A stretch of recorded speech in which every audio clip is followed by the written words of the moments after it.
जैसे ये शिवलिंग आपने बनाया बालू रेत का, मिट्टी का, जो शिवलिंग का निर्माण करा है, उस शिवलिंग निर्माण करने के बाद में आपके मध्य में जब आप शिवलिंग बनाते हो घर के अंदर हॉल में या मंदिर में, तो ऊपर कोई कुंडी वगैरह लगी हो, पंखा लगा हो, उस पे से रस्सी बांध कर लेकर आकर इस फुलेरे को इस तरह से शिव जी के ऊपर लटकाया जाता है। इसको फुलेरा कहते हैं। ये भगवान शंकर का अखंड सौभाग्य देने का फुलेरा होता है, जिसको माता पार्वती जी, उमा, कात्यायनी देवियों ने इसका स्मरण किया। एक गोल होता है, गोल, चौकोर, तिरछा, जिस तरह से भी बनाना हो, पर शिव जी के ऊपर नीचे शंकर भगवान होते हैं। ये थोड़ा ऊंचा, जिससे पूजन भी आराम से हो जाए, इसको ऊंचाई की ओर लगाया जाता है, जिससे भगवान, जैसे अपन जलाधारी लगाते हैं, उसी तरह से इस फुलेरे को लगाया जाता है। तो इस फुलेरे में कहीं ना कहीं पत्तियों को भी लगाना चाहिए। माला के साथ में कोई आम की पत्ती हुई, अशोक की पत्तियां हुई, उसका भी स्मरण इसमें आता है महाराज, उसका भी स्मरण। जैसे भगवान देवाधिदेव महादेव का शिवलिंग का जब दर्शन हो गए सबको फुलेरा का, अरे तुम के तो बोलो हो गए ना।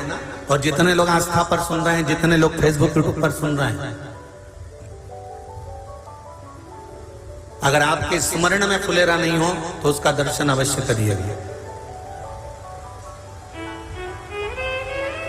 शिव मंदिर में अगर जलाधारी भी लगी हुई है तो जलाधारी से फूल बांधकर नीचे की ओर लटकाना चाहिए, पर लटकाना चाहिए, फुलेरा बनाना चाहिए।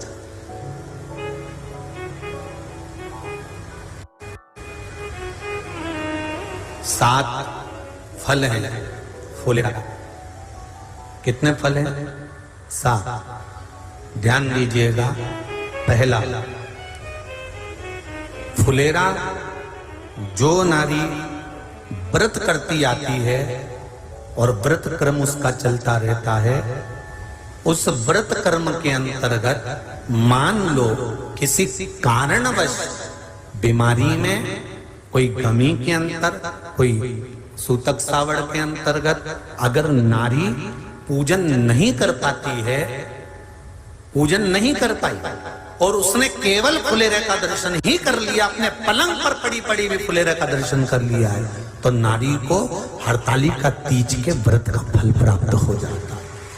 7 फल हैं भगवान शंकर के हरतालिका तीज के फुलेरे का। पहला फल व्रत का मूल। दूसरा, यदि कोई नारी आई और उसके संतान नहीं, 10 साल, 8 साल, 5 साल, 6 साल, 7 साल, 12 साल, 15 साल हो गए, उस फुलेरे का मात्र स्मरण कर कर एक पुष्प भी उसने अगर हल्दी कुंकू का लगाकर उस फुलेरे का टच कर कर भगवान शिव के पावन चरणों में रख दिया है और विनती कर कर गई है, तो अगला फुलेरा वो खुद बनवाती है, उसकी गोदी में संतान आ ही जाता है। अगला फुलेरा वो खुद बनवाएगी, के जाएगी, जी अगली बार फुलेरा मेरी तरफ से बनवा लेना, मंदिर में फुलेरा मेरी तरफ से लगवाना, अगली बार जब तुम पूजन करो तो फुलेरा मेरी तरफ से बनवाना। ये फुलेरे का मार्ग। तीसरा, महाराज हम कोई दान, गौदान, हरतालिका तीज की किताब है आपके यहाँ, जो लोग पढ़ते होंगे हरतालिका तीज की किताब, उसमें लिखा है ब्राह्मण देव को ये दान देना है, ऐसा दान देना है।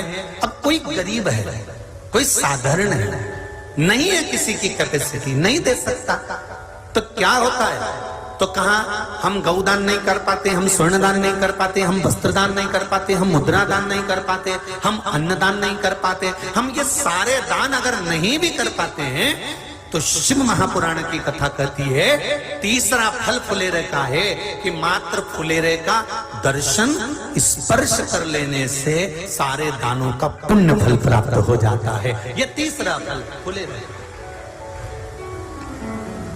अब हरतालिका तीज का फुलेरे का चौथा महत्व है महाराज। चतुर्थ महत्व हरतालिका तीज के फुलेरे का है, जो कुंवारी कन्या हरतालिका व्रत करती है, पहली बार जो हरतालिका तीज का व्रत करती हैं, या हरतालिका तीज का उद्यापन कर देती हैं, या किसी कारणवश शरीर ऐसा नहीं रहा कि बिना पानी के नहीं रह सकती, तो 2 बूंद अगर उन्होंने पानी भी पी लिया है, या कोई कारणवश एक कुछ गलती हो भी गई है, तो मात्र फुलेरे का दर्शन कर लेने से वो गलती शंकर स्वीकार कर उसको क्षमा कर देते हैं। ये चतुर्थ भाव के अंतर।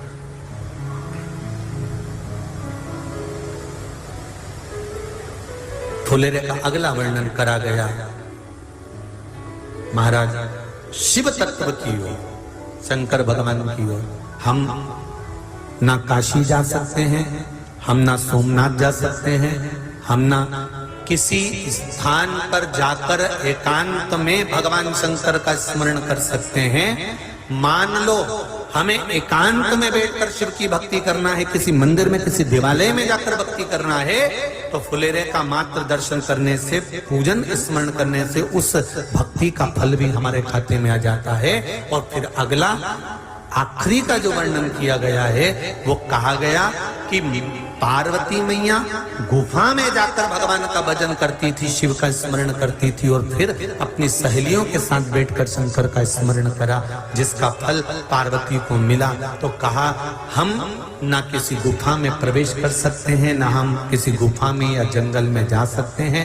इस फुलेरे के नीचे शंकर भगवान की जब अर्चना करते हैं, आराधना करते हैं, हरतालिका तीज के दिन फुलेरे के नीचे हम भगवान शिव की पूजन करते हैं, तो हमारा वन में किया गया भजन का फल ही हमको प्राप्त हो जाता है। ऐसे फुलेरे का